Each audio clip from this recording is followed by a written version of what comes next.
25 सालों के लंबे अंतराल के बाद रेशम और सरू एक दूसरे के आमने सामने थे। रेशम के बालों में सफेदी थी, सरू के बाल मेहंदी से लाल। रेशम ने लाल चौखाने की शर्ट पहनी हुई थी, सरू ने सफेद साड़ी। रेशम की आंखों में चमक थी, वैसी ही जब वो कॉलेज में होने वाली प्रतियोगिताओं में बोलता था। धुआंधार सरू के चेहरे पर थी सौम्य मुस्कान, वैसी ही जब वो मंच पर गाती थी। रात जो चांदनी मली थी तूने गालों पर, सारा आलम चमक उठा। दोनों की आंखें टकराई एक पल में, जैसे सदी गुजर गई, फिर कुछ पल और कुछ सदियां। इस मौन में कितना सुकून था, आनंद था। तभी पेड़ से चिड़ियों का एक झुंड उड़ा, चीत्कार करता हुआ। शायद कोई या किसी सांप ने उनके घरौंदे पर नजर डाली थी। दोनों के बीच पसरे मौन ने कुछ कहना चाहा, पर कौन सा सिरा पकड़ा जाए जो सब उलझन को सुलझा दे। क्या आसान होता है बीते हुए वक्त को अपने मनचाहे रंगों में फिर से बुन लेना। कैसी हो सरू, रेशम ने हौले से पूछा। सरू की आंखों से एक आंसू लुढ़क कर गाल पर अटक गया। रेशम ने हाथ बढ़ाया, सरू ने समेट लिया उस आंसू को अपने हाथों में। दर्द का एक कतरा भी क्यों कर किसी के पास जाए, क्यों बाहर आए। संभाला है न सब कुछ अपने आप। मुस्कुराते हुए बोली, कॉफी पीने चले। Coffee coffee coffee.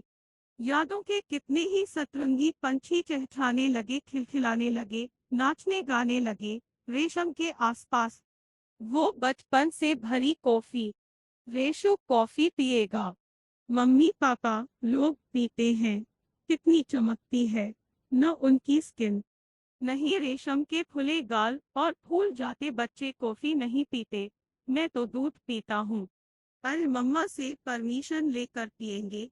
और रेशम की हाँ सुनने से पहले ही भागती हुई सरू कॉफी ले आती। सफेद रंग के 2 मग में मिकी और मिनी माउस वाले। छोटी सी प्लेट में 4 कुकीज भी। कॉफी का हल्का सा कड़वा स्वाद दोनों को ही भा गया एक साथ।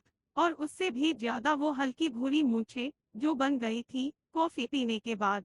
तेरी मूंछ मेरी मूंछ कहते चिढ़ाते बेतहाशा उन्मुक्त हंसी वाला ये अनौपचारिक कॉफी पर्व संपन्न हो जाता।